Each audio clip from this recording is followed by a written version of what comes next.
Inilunsad na sa Camp Aguinaldo ang balikatan exercise na magtatagal ng halos 2 linggo. Libu-libong Pilipino at Amerikanong military personnel ang inaasahang sasali rito para mahasa ang kanilang kakayanan sa pagresponde sa mga security threat, sakuna at iba pang responsibilidad. May news to go si Mark Zambrano live. Mark! Kara, formal na binuksan kanina ang ika-29 ng Philippine-US Exercise Balikatan 2013 dito sa Camp Aguinaldo.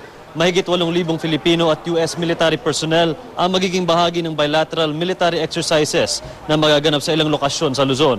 Bahagi ng balikatan exercises ang humanitarian civic assistance projects, senior leader engagements, command post exercises, field training exercises at maritime security at ship drills na magpapatibay sa interoperability ng Philippine at US military at magbubuo rin ng karagdagang military-to-military operations. Sa opening remarks, pinaalala ni US Ambassador to the Philippines, Harry K. Thomas, ang kahalagahan ng kooperasyon sa pagitan ng Philippine at US military lalo na sa mga nangyaring disasters tulad noong Typhoon Pablo noong Disyembre. Ginit ni Thomas na hindi lang sa depensa na nararamdaman ang kahalagahan, kundi pati na rin sa mga komunidad na nabibigyan ng assistance. Kasama rin sa balikatan ng isang squadron ng FA-18 Hornet jets.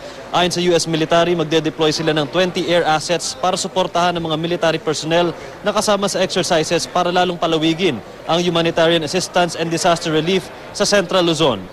9 na aircraft naman ng Philippine Air Force at 3 vessel ng Philippine Navy ang kasama rin sa deployment para sa Balikatan 2013. Kara, magtatagal ang Balikatan 2013 hanggang April 17. Kara?